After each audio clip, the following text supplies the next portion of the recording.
Welcome to డి6. This is professor Vinod Kumar. ఇప్పుడు మనము భారతరత్నాలు అత్యున్నతమైన పురస్కారాలు ఉత్తరాది వాళ్ళకే ఇవాళ, దక్షిణాది వాళ్ళ అర్హులు కాదా? ఇవాళ మన్మోహన్ సింగ్ భారతరత్న ఇవ్వడాన్ని నేను వ్యతిరేకిస్తలేను, కానీ అదే ఎన్టీ రామారావుకి ఇంతవరకు భారతరత్న ఎందుకు ఇవ్వలేదు అనేది అత్యంత కీలకమైన విషయం. ప్రధానంగా ఉత్తరాది వాళ్ళకే ఎక్కువగా భారతరత్నాలు దక్కాయి. అందులో బ్రాహ్మణేతరుడైన ఎన్టీ రామారావుకు దక్షిణాది నుండి ఎందుకు భారతరత్న రాలేదు? ఒక పివి నరసింహారావుకి వచ్చింది బ్రాహ్మణునికి, కానీ బ్రాహ్మణేతరుడైన ఎన్టీ రామారావుకు రాలేదు. బ్రాహ్మణేతరుడైన మహాత్మా జ్యోతిరావు పూలేకు రాలేదు. బ్రాహ్మణేతరుడైన మాన్యశ్రీ కాంశీరాంకు రాలేదు. బ్రాహ్మణేతరుడైన వాళ్ళకు చాలా మందికి ఇవాళ అత్యంత అద్భుతమైనగా ఈ దేశంలో అత్యంత కీలకమైన విషయాలలో, అది రాజకీయవేత్తలు కావచ్చు, సాహితీవేత్తలు కావచ్చు, అది సినిమా రంగం కావచ్చు, లేదంటే అది క్రీడా రంగం కావచ్చు, ఇంకా అనేక రంగాల్లో అద్భుతమైన నైపుణ్యాన్ని ప్రదర్శించిన బ్రాహ్మణేతరాలు వాళ్ళకి ఎందుకు భారతరత్నాలలో వాటా దక్కట్లేదు? ముఖ్యంగా దక్షిణాదికి సంబంధించిన వాళ్ళకి ఎందుకు రాలేదు? దాంట్లో అత్యంత కీలకమైన వ్యక్తి దక్షిణాదిలో మహాత్మా జ్యోతిరావు పూలే, అట్లాగే వాళ్ళ ఎన్టీ రామారావు, ఇంకా అలాంటి వాళ్ళు చాలామంది ఇవాళ ఉన్నారు.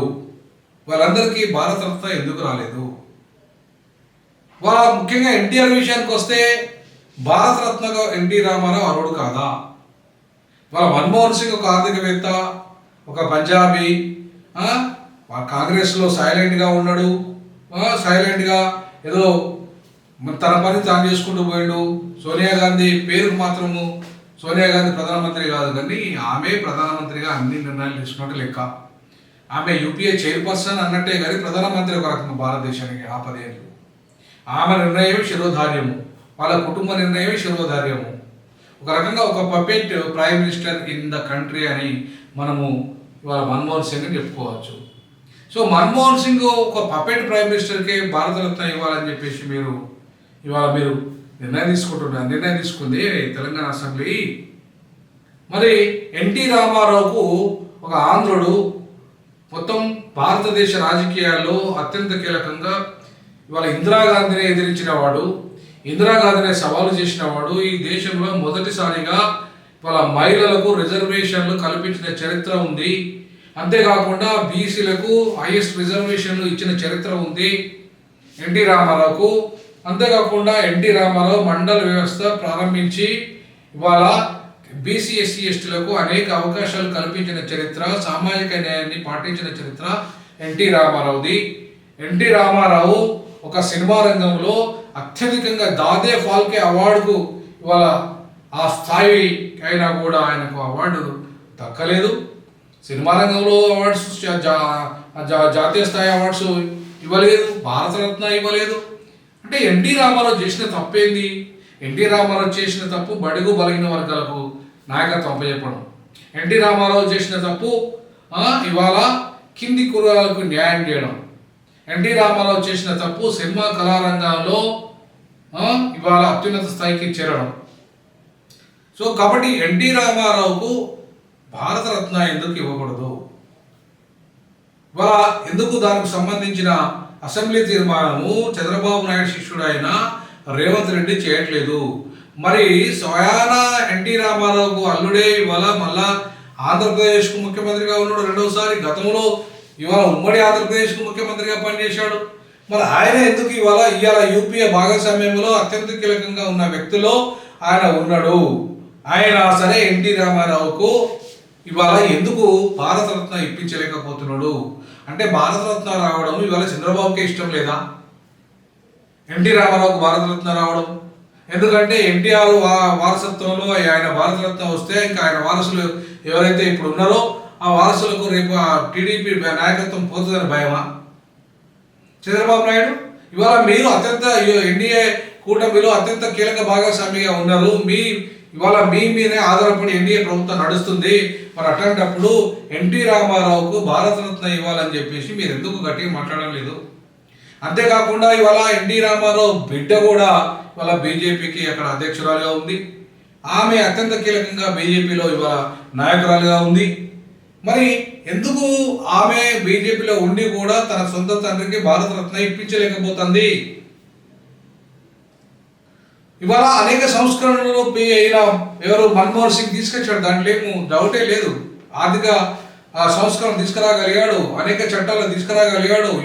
అది right to employment guarantee act కావచ్చు, లేకపోతే RTI act, right to information act కావచ్చు, ఎంప్లాయ్మెంట్ గ్యారంటీ యాక్ట్ కావచ్చు, అలాగే ఎవరైతే రైతులకు వాళ్ళకు డబ్బులు ఇవ్వడం కావచ్చు. ఇట్లా నిన్న రేవంత్ రెడ్డి గారు ఏదైతే చెప్పారో నిజంగానే చాలా వరకు సమగ్రంగా ఏదైతే యూపీఏ ప్రభుత్వంలో చాలా కీలకమైన చట్టాలు వచ్చాయి. అవి అమలు అవుతలేవు కానీ అయినా సరే చాలా వరకు అమలు అవుతలేవు కానీ అయినా కూడా ఆ చట్టాలు వచ్చినాయి, దాన్ని స్వాగతిస్తాం.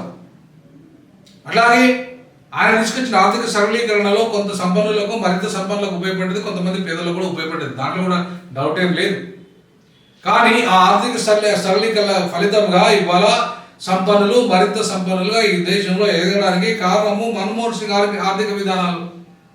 దాని కొనసాగింపులో భాగంగానే ఇవాళ అదానీ అంబానీలకు విపరీతంగా లక్షల కోట్లు మొత్తం ప్రపంచ కుబేర్లుగా వాళ్ళకి రావడానికి కారణము ఇవాళ మన్మోహన్ సింగ్ ఆర్థిక సరళీకరణ విధానాలు కాదా, లిబరలైజేషన్, గ్లోబలైజేషన్, ప్రైవేటైజేషన్, ఎల్పిజి పాలసీలు కాదా? ఇవాళ నరేంద్ర మోడీ వచ్చిన తర్వాత ఇంకా ఎల్పిజి పాలసీని మరింత వేగవంతం చేసేసి బీజేపీ ఇవాళ డిజిన్వెస్ట్మెంట్ శాఖను ఏర్పాటు చేసేసి దేశంలో ప్రభుత్వ శాఖలు లేకుండా ప్రభుత్వ సంస్థలని నిర్వీర్యం చేసి చివరికి రక్షణ శాఖలో కూడా 90% వరకు ఇవాళ ప్రైవేట్ పెట్టుబడులను ఆహ్వానించిన చరిత్ర ఎవరిదంటే ఇవాళ బీజేపీ ప్రభుత్వాన్ని.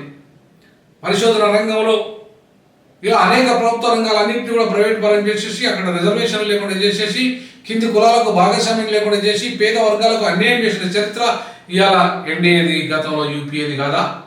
అందుకు ఆర్థిక మన్మోహన్ సింగ్ కాదా? సో ఇవాళ మన్మోహన్ సింగ్ ఆర్థిక సరళీకరణ విధానాల వల్ల బాగుపడ్డది పేదల, ధనికుల. మరి నేను నిన్న చేసిన వీడియో ప్రకారంగా ఆర్థిక అసమానతలు విపరీతంగా ఈ దేశంలో పెరిగిపోయాయి. స్వతంత్రం రాకముందు 24% ఉన్న జీడిపి కాస్త ఈరోజు అంటే మన్మోహన్ సింగ్లో ఆయనలో 7.4% ఉంటే ఈరోజు ఇంకా 5% కూడా పడిపోయింది. అంటే 24% నుండి 4% దాకా పడిపోతున్న చరిత్ర ఇవాళ జీడిపి మన యొక్క ప్రజాస్వామిక పాలకులది. వాళ్ళ యొక్క ఆర్థిక విధానాలు, ముఖ్యంగా ఆర్థిక సరళీకరణ విధానాలు వచ్చిన తర్వాత పర్ క్యాపిటల్ ఇన్కమ్ సామాన్యులు పెరగకుండా ఎవరిది పెరుగుతుంది? పర్ క్యాపిటల్ ఇన్కమ్ ఎవరి ఇన్కమ్ ఆధారంగా చేస్తున్నారు అంటే పర్ క్యాపిటల్ ఇన్కమ్ సంపన్నుల పర్ క్యాపిటల్ ఇన్కమ్ ఆధారంగా జీడిపిని లెక్కేస్తున్నారు. సంపన్నుల ఇన్కమ్ ఆధారంగా జీడిపిని లెక్కేస్తే ఈ దేశం బాగుపడినట్టు కాదు, ఈ దేశంలో పేదరికం పోయినట్టు కాదు, ఈ దేశంలో ఆకలి తీరినట్టు కాదు, ఈ దేశంలో ఉద్యోగాలు పెరిగినట్టు కాదు. పేదల యొక్క పర్ క్యాపిటల్ ఇన్కమ్ ఆధారంగా ఈ దేశంలో యొక్క అభివృద్ధి విధానాలు కనుక ఉంటే జీడిపిని కనుక ఆ పర్ క్యాపిటల్ ఇన్కమ్ పునాదిగా కనుక లెక్కిస్తే తప్పకుండా ఈ దేశం అభివృద్ధి పదంలో ఉన్నట్టుగా లెక్క. కానీ ఇవాళ ఇంటర్నేషనల్ అంటే అంతర్జాతీయ సూచిక చూసుకుంటే, యుఎన్ఓ అంతర్జాతీయ సూచిక చూసుకుంటే 104 స్థానంలో ఆహారంలో మనం పేదరికంలో ఉన్నాం. అంతేకాకుండా విద్యలో కూడా భూమి నిర్వహణతో సమానంగా ఉన్నాం. బంగ్లాదేశ్, భూటాను, ఈ చిన్న దేశాలు ఏవైతే ఉన్నాయో మనకంటే వెనుకబడ్డ దేశాలు, మన మీద ఆధారపడే దేశాల కంటే ఇవాళ విద్యారంగంలో కానీ ఉపాధి కల్పనలో కానీ మనం దూరంగా ఉన్నాం. మన కరెన్సీ విలువ ఇవాళ పూర్తిగా పడిపోయింది. మరి ఏం జరుగుతున్నది? ఈవెన్ ట్యాక్స్ విధానాల వల్ల రిచ్ పర్సన్స్కి హైయెస్ట్ ట్యాక్స్ చేయాలి కానీ ఇవాళ లక్షల కోట్ల రూపాయలు వాళ్ళకు పన్ను రాయితీలు ఇవ్వడం, ఇవాళ బ్యాంకులను 2,50,000 కోట్ల బ్యాంకులు వాళ్ళ డబ్బులు తీసుకున్న రుణాలు ఎగ్గొట్టడం, వాళ్ళకు రైతులు కల్పించడం, అట్లాగే లాభాల్లో ఉన్న బ్యాంకులు నష్టాల్లో ఉన్న బ్యాంకులు మెర్జ్ చేయడం, ఈ రకంగా మొత్తం సంపన్నులకు ఉపయోగపడే విధానాలు నరేంద్ర మోడీ తెచ్చాడు. దాని ఫలితం ఏంటంటే దానికి ఆద్యుడు ఎవరన్నా ఉన్నారంటే ఆయన మన్మోహన్ సింగ్. అట్లాంటి మన్మోహన్ సింగ్ ఇలా భారతరత్న ఇవ్వమని చెప్పేసి రేవంత్ రెడ్డి ప్రభుత్వం అసెంబ్లీ తీర్మానం చేసిందో దానికి నేను వ్యతిరేకం కాదు. బట్ అంతకంటే ముందు వాళ్ళ ఈ దేశంలోనే ఒక అద్భుతమైన పరిపాలన అందించగలిగి, సరే కమ్మోళ్ళ యొక్క పెట్టుబడిని పెంచుకోవచ్చు, కమ్మోళ్ళ యొక్క ఆధిపత్యాన్ని పెంచేది కావచ్చు, కమ్మోళ్ళ యొక్క భూమిని కమ్మోళ్ళకి దారాదత్తం చేసింది కావచ్చు, సినిమా రంగాన్ని కమ్మోళ్ళకు దారాదత్తం చేసింది కావచ్చు. కానీ మిగతా వర్గాలకు కూడా కొంత న్యాయం చేయగలిగినగా పేద వర్గాలకు రాజకీయ నాయకత్వాన్ని అప్పచెప్పిండిగా, మండల వ్యవస్థ తీసుకురాగలిగినగా, మహిళలకు అవకాశాలు ఇచ్చింది కదా, బీసీలకు రిజర్వేషన్ ఇచ్చింది కదా, ఇక ₹1 కిలో బియ్యం తెచ్చింది కదా, పేదల యొక్క ఆకలి తీర్చింది కదా. సో అనేక సంస్కరణలు ఇవాళ ఆర్థిక సామాజిక రాజకీయ రంగంలో తీసుకొచ్చిన చరిత్ర ఎన్టీ రామారావు గారు. మరి అట్లాంటి ఎన్టీ రామారావు గారు దక్షిణాదిలో ప్రధానంగా తెలుగు రాష్ట్రాలలో అత్యంత కీలకమైన శక్తివంతమైన నాయకుడిగా అటు సినిమా రంగంలో రాణించడమే కాకుండా సక్సెస్ఫుల్గా రాజకీయ రంగంలో కూడా సక్సెస్ఫుల్గా తన యొక్క రాజకీయ అరగంటేషన్ 9 నెలల్లో ఇలా ముఖ్యమంత్రి కాగలిగిన చరిత్ర. అందులో కాంగ్రెస్ను పడగొట్టి కాంగ్రెస్ను ఇలా నిలువున ఇవాళ దించేసి అధికారాన్ని దించేసి అహంకారాన్ని దించేసి ఇలా కాంగ్రెస్ ఇతర ప్రభుత్వాన్ని తీసుకొచ్చిన చరిత్ర ఎన్టీ రామారావు గారిది. మరి అట్లాంటి ఎన్టీ రామారావు గారికి భారతరత్న పొందే అర్హత లేదా? అక్కడ చంద్రబాబు నాయుడు ఎన్టీఆర్ శిష్యుడే, ఎన్టీఆర్ సొంత అల్లుడే. ఇక్కడ రేవంత్ రెడ్డి ఎన్టీఆర్ ద్వారా లబ్ధి పొందినోడే, చంద్రబాబు శిష్యుడే, అంటే టీడీపీ నుండి వచ్చినోడే. ఇద్దరు ఉన్నారు ముఖ్యమంత్రులు. ఇద్దరు ముఖ్యమంత్రులు, ఒక ఆయన కాంగ్రెస్, ఒక ఆయన ఎన్డీఏ కూటమిలో ఉన్నాడు, కానీ యూపీఏ కూటమిలో కీలకమైన వ్యక్తి. మీరు వీళ్ళిద్దరూ కలిసి ఇవాళ ఎన్టీ రామారావుకు ఎక్కడ కూడా వాళ్ళు సముచితమైన గౌరవం ఇవ్వడం లేదు. ఇచ్చేటోళ్ళు అయితే ఇద్దరు అసెంబ్లీలో తీర్మానం చేసి ముందు భారతరత్న ఇవ్వాల్సింది ఎన్టీ రామారావుకు. దక్షిణాదిలో అత్యంత కీలక నేతగా ఎదిగిన ఎన్టీ రామారావుకి ఇవ్వాలి. కానీ దక్షిణాదిలో ఇంకా చాలా మంది ప్రముఖులు ఇలా రాజకీయ నాయకులుగా తమిళనాడులో ఉన్నారు, కర్ణాటకలో ఉన్నారు, కేరళలో ఉన్నారు. ఇవాళ భారత ప్రధానమంత్రిగా చేసిన ఘనత కూడా ఇవాళ మనకు అదే పివి నరసింహారావుకి మీరు భారతరత్న ఇచ్చారే, అదే దేవేగౌడకి ఎందుకు ఇస్తారు? ఆయన కూడా భారత ప్రధానమంత్రిగా ఒక నాన్ బ్రాహ్మణుడు చేశాడుగా. ఆయన కూడా పాపం ఈ దేశంలో ఒక సౌత్ ఇండియా నుండి ఒక ప్రధానమంత్రి స్థాయికి ఎదగలిగాడు కదా, ఒక నాన్ బ్రాహ్మణ కమ్యూనిటీ నుండి వచ్చాడు కదా. మరి అట్లాంటి వాడికి ఎందుకు ఇవ్వట్లేదు మీరు? కాబట్టి అంటే వివక్షత సౌత్ ఇండియా మీద అడుగడుగున ఉన్నది. ఈ వివక్షత దక్షిణాదిలో ఇంకా కొనసాగే అవకాశాలు ఎక్కువ ఉన్నాయి. అది బీజేపీ అయినా కాంగ్రెస్ అయినా దక్షిణాది మీద వివక్షత పాటిస్తున్న పార్టీలు కాబట్టి తప్పకుండా దక్షిణాదిలో ముఖ్యంగా పివి నరసింహారావు కూడా కాంగ్రెస్ పార్టీ దూరం చేసింది. ఆయన శవాన్ని కూడా అక్కడ కాలనివ్వలేదు, అక్కడ పెట్టనివ్వలేదు. పీవీకి ద్రోహం చేసిన చరిత్ర అది. మరి పీవీకి స్మారక స్థలం అక్కడ ఇవ్వాలి కదా, ఢిల్లీలో. కాంగ్రెస్ ఇవ్వలేదు కదా, బీజేపీ అయినా ఇవ్వాలి కదా దక్షిణాది నుండి సో కాబట్టి ఇవాళ దక్షిణాదికి ఎంత స్థాయికి ఎదిగిన దక్షిణాదిలో చిన్న చూపు ఉన్నది నాయకుల మీద. వీళ్ళ విధానాలు భారతదేశంలో ఒక మోడల్గా ఉన్నాయి. ద్రవిడ మోడల్ ఒక భారతదేశాన్ని సుసంపన్న దిశగా ఇవాళ తీసుకుపోయింది. ద్రవిడ మోడల్ డెవలప్మెంట్. అయినా సరే ఇక్కడి నాయకులను గుర్తించకపోవడం ఉత్తరాది ఆధిపత్యానికి నిదర్శనం. ఉత్తరాది నాయకులకు ఇప్పటికే 80% వాళ్ళకే ఇస్తే 20% మాత్రమే దక్షిణాది వాళ్ళకి ఇచ్చారు భారతరత్నలో. అది కూడా ఆ కాంగ్రెస్కు ఎవరైతే ఉన్నారో తొత్తులుగా ఉన్నారో వాళ్ళకి మాత్రమే వచ్చింది. కాంగ్రెస్ పార్టీలో ఉన్న వాళ్ళకి మాత్రమే వచ్చాయి, తొత్తులుగా ఉన్న వాళ్ళకి మాత్రమే వచ్చాయి తప్ప ఈవెన్ ఎవరైతే వాళ్ళ దక్షిణాది సిద్ధాంతాన్ని తీసుకొచ్చిన పెరియార్ ఆయనకెందుకు ఇవ్వలేదు భారతరత్న? అద్భుతంగా ఈ దేశంలో భారతరత్నకు అర్హుడు, అన్ని రకాలుగా అర్హుడైన వాడు ఇవాళ పెరియార్. సో పెరియార్కి ఎందుకు ఇవాళ భారతరత్న ఇవ్వలేదు? పెరియార్కు ఇవాళ మొత్తం ఐక్యరాజ్య సమితి పెరియార్ యొక్క సేవలను గుర్తించింది.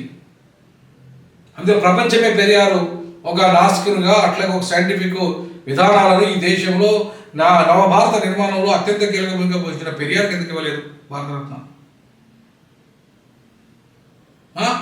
పెరియార్ కంటే గొప్ప నాయకుడు ఎవరున్నారు దక్షిణ భారతదేశంలో? ఆయనకి ఎందుకు ఇవ్వలేదు? సో పెరియార్కు కూడా ఇవాళ భారతరత్న ఇవ్వాల్సిన అవసరం ఉంది. పూలేకు, పెరియార్కు, ఎన్టీ రామారావుకు ఇట్లా చెప్పుకుంటూ పోతే దక్షిణాదిలో అత్యంత కీలక నేతలు ఎవరికి కూడా భారతరత్న ఇవ్వకుండా, చివరికి దేవేగౌడ కూడా ఇవ్వకుండా దుర్మార్గంగా దక్షిణాదికి తీరని అన్యాయం చేస్తుంది అటు బీజేపీ కానీ ఇటు కాంగ్రెస్ కానీ ఉత్తరాది పార్టీలు. తప్పకుండా భారతరత్నకు అర్హులైన దక్షిణాది వాళ్ళందరికీ భారతరత్న ఇవ్వాల్సిందిగా డిమాండ్ చేస్తూ ఉన్నాము. కేవలము ఉత్తరాది వాళ్ళకే భారతరత్న పరిమితం అయితే ఉత్తరాదిదే ఈ దేశమా? దక్షిణాది వాళ్ళు ఈ దేశ పౌరులు కదా? దక్షిణాది నాయకులు ఈ దేశ నాయకులు కదా? ఇవాళ ఐటీ రంగాన్ని శాసిస్తుంది దక్షిణాది వాళ్ళు. ప్రపంచంలో ఇవాళ ప్రపంచ ఫార్మసీ రంగాన్ని శాసిస్తుంది దక్షిణాది వాళ్ళు. ఈ దేశ టెక్నాలజీని శాసిస్తుంది దక్షిణాది వాళ్ళు. ఇవాళ మొత్తం రాకెట్ సైన్స్ను, స్పేస్ టెక్నాలజీని శాసిస్తుంది భారతదేశంలో దక్షిణాది వాళ్ళు ఇవాళ అంతర్జాతీయ మార్కెట్లో దక్షిణాది వాళ్ళే ఉన్నారు. మరి ఎంత గొప్ప కాంట్రిబ్యూషన్ ఈ దేశ నిర్మాణంలో ప్రపంచవ్యాప్తంగా తీసుకొస్తున్న దక్షిణాది వాళ్ళు ఎందుకు భారతరత్నకు అర్హులు కాదు? కాబట్టి ఇప్పటికైనా దక్షిణాది వాళ్ళ పట్ల వివక్షతను కనపరుస్తున్న ఉత్తరాది పాలకులారా, మీరు ఆ వివక్షతను బంద్ చేసేసి టాలెంట్ ఉన్న వాళ్ళకి దక్షిణ భారతరత్న ఇవ్వండి. మా దక్షిణ భారతదేశం నుండి అనేక మంది టాలెంట్ ఉన్న వాళ్ళు ఉన్నారు, అర్హులైన వాళ్ళు ఉన్నారు. వాళ్ళకి ఇవ్వాల్సిందిగా దక్షిణాది జాయింట్ యాక్షన్ చైర్మన్గా డిమాండ్ చేస్తూ ఉన్నాను. ఆ దిశగా దక్షిణాది నాయకులంతా ఉమ్మడిగా ఇవాళ ఒకే గొంతుకగా మనకు రానున్న రోజుల్లో డీలిమిటేషన్తో జరిగే అన్యాయం కానీ, రానున్న రోజుల్లో మనకు ఇవాళ భారత ప్రధానమంత్రి పోస్టులో కానీ, మంత్రివర్గంలో కానీ, ఇంకా మనకు రావాల్సిన బడ్జెట్లో కానీ అన్ని రంగాల్లో మన వాటాను మనం తీసుకొచ్చే దిశగా మనమంతా దక్షిణ నుండి బలమైన నాయకత్వం ఇవాళ ముందుకు పోవాల్సిన అవసరం ఉంది.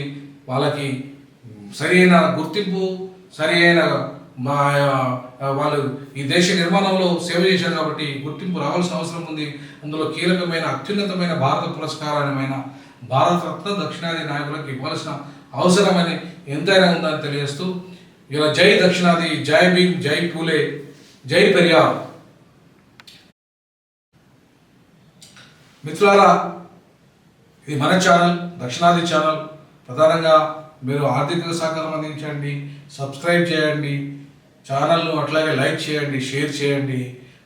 ఈ ఛానల్ మనందరిది ఆదరించాల్సిందిగా విజ్ఞప్తి చేస్తాం.